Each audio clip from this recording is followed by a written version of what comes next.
Today, we're breaking down a critical new alert from the Integrated Food Security Phase Classification, or IPC. It's about the humanitarian situation in the Gaza Strip, and honestly, its conclusions are devastating. Right from the top, the report does not mince words.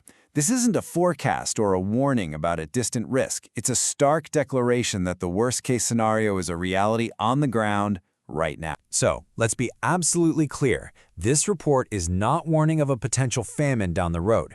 It is alerting the world that the conditions for famine are here and it's happening as we speak. And look, this isn't based on speculation. This alert was triggered by a wave of new evidence, new data, showing a complete collapse in the most basic measures of human survival.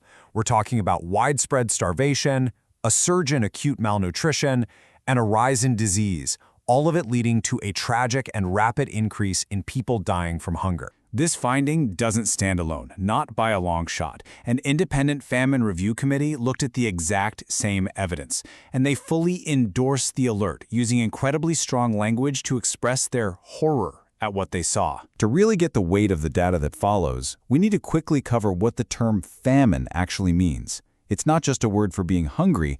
It has a very specific technical definition that's recognized around the world. You know, the international community is very careful with this word. Famine isn't just a general term for a food crisis. It's a technical classification, a Phase 5 catastrophe that's only declared when three very specific, measurable things are all happening at the same time. Okay, so let's break this down.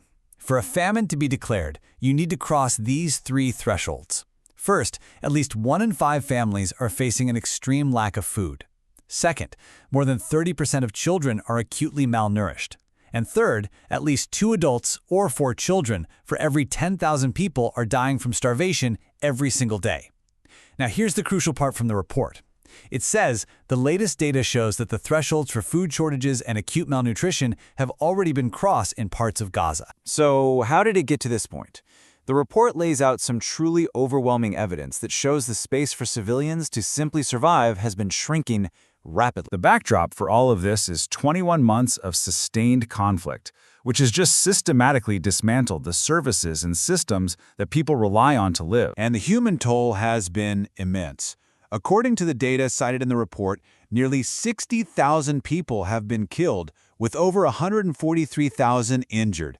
It's just a staggering scale of violence. This really shows you how that survival space has shrunk to almost nothing. A staggering 88% of the entire Gaza Strip is now either under military evacuation orders or has been designated a militarized zone. There is virtually nowhere safe left to go. The impact on food access is, well, it's catastrophic. The report indicates that 1 out of every 3 people are now going for entire 24-hour periods with nothing to eat.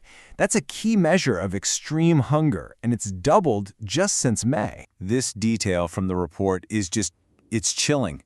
It reveals the absolute desperation people are facing. The simple act of waiting in line for food distribution has become a life-or-death gamble.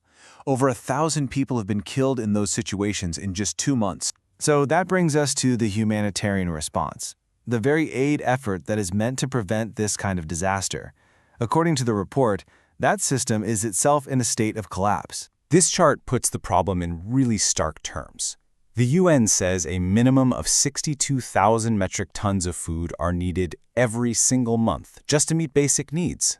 That's the first bar. Now look at the second one. That's how much actually got into Gaza in June, about 37,800 metric tons. That is a massive shortfall, and it doesn't even begin to cover the challenges of distributing the aid that does get in. So why is there such a huge gap? The report basically describes a complete cascade of failures. Aid convoys are repeatedly denied access. When they can move, they face incredible security threats and even direct attacks. Distribution sites are often located inside these dangerous militarized zones. And even when some food manages to get through, families often don't have the fuel or the clean water they need to cook. But this IPC alert isn't just about describing a problem. It is, at its core, a call to action. It spells out exactly what needs to happen immediately to pull the population back from this abyss. The report outlines a clear 4-point plan. First, and most importantly, an immediate and sustained ceasefire. Second, guarantee unhindered humanitarian access through all possible entry points. No more denials, no more delays.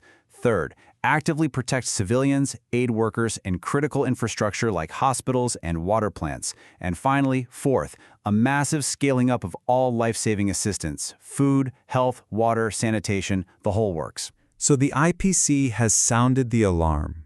It has laid out the evidence, and it has spelled out the required actions. This alert is a formal warning that what's happening is a preventable, human-caused catastrophe. The only question now is, what happens next? Thank you for joining us.